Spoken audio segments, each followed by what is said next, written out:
अपने घर और ऑफिस को हरियाली से दे नया स्टाइल। पूजा प्लास्टिक के आकर्षक रंगों वाले प्लांटर्स, खूबसूरत hook pot planters, stylish wall hanging planters और भी बहुत कुछ।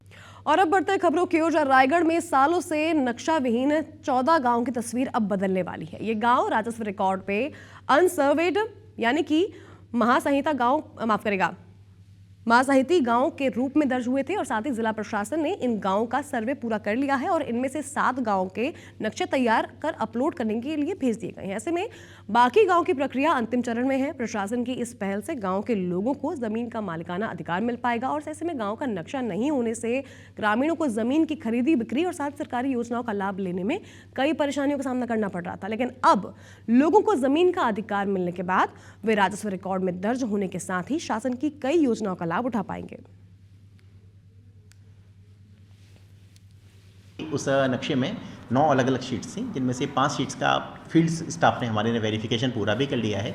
शेष 4 शीट्स का वेरिफिकेशन करना शेष है, तो वो हमारा स्टाफ युद्धस्तर इस काम को कर रहा है। तो मैं समझता हूँ कि आने वाले समय में निश्चित रूप से बहुत शीघ्र इस सत्यापन की प्रक्रिया को पूरा करके उस गांव के जो राजस्व रिकॉर्ड है वो भी बेहतर ढंग से संधारित कर पाएंगे। सरकार ने एक प्रयास किया कि जिसमें से 14 में से अभी 7 गांव के जो नक्शे कंप्लीट हुए हैं, तो आने वाले समय में वहाँ के जो किसान हैं उनको जो सरकार की योजनाएं हैं उन योजनाओं का सही तरीके से पहली बात तो लाभ मिल सकेगा, और दूसरा अगर ज़मीन की खरीदी बिक्री होती है तो निश्चित तौर पर किसानों को सही तरीके से उसका मुआवजा अधिकार है वो मिल पाएगा।